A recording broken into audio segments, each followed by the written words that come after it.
So if we want to graph the sine function, we can first complete a table, and we can do that by using the unit circle. So let's review the sine function. The input is an angle, and then the output is some value. Now on the unit circle, so let's draw a little circle here. You can kind of think of this as the unit circle. We know that if we have some angle in standard position, we know its terminal side will intersect this unit circle meaning the radius is 1. And then this point here is going to be cosine theta for the x-coordinate and sine theta for the y-coordinate. So if we have that, then we can just think about, for the unit circle, we're really thinking about the y-coordinate. Okay, and so what angles do we want to use? Well, there's an infinite number of angles, even in just 0 to 2 pi, one trip around the unit circle. But we want to use angles that we've kind of thought about before on the unit circle that have these nice outputs that we're already familiar with. So we're going to start with 0. Let's go to pi over 4, pi over 2, 3 pi over 4, pi. Let's go to 5 pi over 4, 3 pi over 2, 7 pi over 4. And I know that 0 and 2 pi are really in the same, that same place there. Okay, so let's get started. So what points did I just use? Now let's see. We said 0, pi over 4, pi over 2, 3 pi over 4, pi, 5 pi over 4, 3 pi over 2, 7 pi over 4. And then if we want to do all the way around would be 2 pi. Okay, so again, we're looking for the y-coordinate, and the y-coordinate is going to correspond to the sine value of that angle. So if I wanted to do a sine of 0, I would have the y-coordinate here. This is 0, 0. So this would be 0. If my input is pi over 4, my output is the y-coordinate at this point here, and I know this point is root 2 over 2, root 2 over 2. So root 2 over 2. At pi over 2, my y value is 1.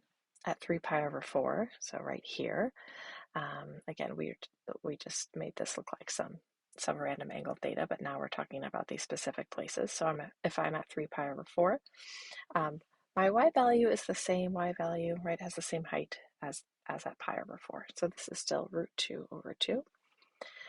At pi, again, I'm down on the x-axis, so my y value is 0. 5 pi over 4 on the unit circle. Now instead of going up root 2 over 2, I'm going down. So this one is negative root 2 over 2, negative root 2 over 2. And again, I'm paying attention to that y value. So negative root 2 over 2. At 3 pi over 2, where I think about, I'm at 0, negative 1. So I'm at negative 1 here. And 7 pi over 4, I'm here. Okay, well, I'm just down the same amount as I was at 5 pi over 4. So this is just negative root 2 over 2. And if I wanted to think about what if I plugged in 2 pi, well then what would 2 pi look like? 2 pi looks like all the way around. I'm back at this point again, taking my y-coordinate for my output would have 0.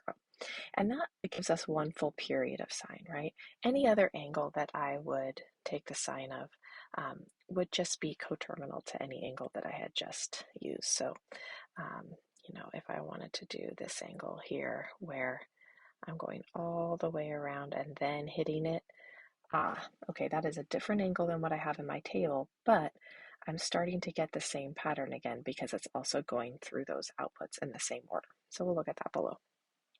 Okay, so let's plot these points. And again, these aren't the only points belonging to the sine function, but it'll give us kind of an idea of what it's going to look like. Okay, so the first thing I'm doing is just drawing my own axes. So I'm drawing my horizontal and vertical axes. And then I can see that the maximum output value for sine is 1, and the minimum output value is negative 1. So I'm going to draw that in accordingly. So negative 1 and 1 for my scale. And then I'm going to need a horizontal scale as well. And so for that, I know that kind of the main event is happening between 0 and 2 pi, and then everything else there is just going to be repeating that same behavior. So I want to make sure that I at least get in 0 to 2 pi and then another cycle as well. So what I'm going to do is just do 4 notches, and the fourth notch will be 2 pi. If I do that same pattern again, then I'm at 4 pi, and I could keep going in that same order. So let's try that. That'll give us 2 periods.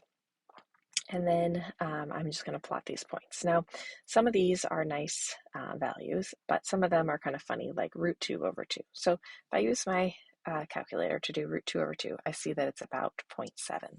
So this value is about 0.7. And again, I'm just making a sketch, so I don't need it to be super exact, but that gives us an idea of where to plot that point. Okay, let's think about where to put our points. So notice that I labeled my, this is my theta axes and my y-axes here. My theta axes I put in terms of pi instead of just doing like 1, 2, 3, 4, like kind of a scale that you might have seen before. I'm going to do it in terms of pi so that when I'm going to plot, everything is, kind of acting nice. Let's fill in some more horizontal values. So if that fourth tick is 2 pi, then the second tick is pi, then this would be 3 pi. Okay, what would be in between 0 and pi? Well, halfway would be pi over 2. So this would be 3 pi over 2. And then halfway between 0 and pi over 2 is pi over 4. So this one would be pi over 4 right here. And then we can kind of see how that would go along the axes. So our first value is 0, 0. So sorry, our first point coordinates are 0, 0.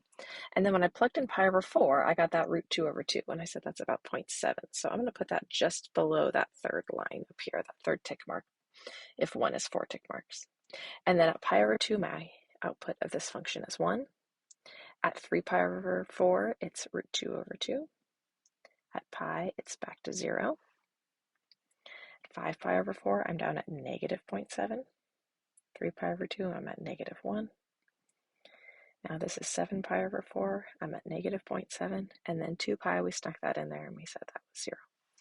So now I want to put these together. Now it looks kind of like these could be kind of like mountains, like really pointy, but sine is what we call a smooth function, so there's no kind of point. So you want to draw it kind of like a nice little hill and then a nice little valley all smoothed out.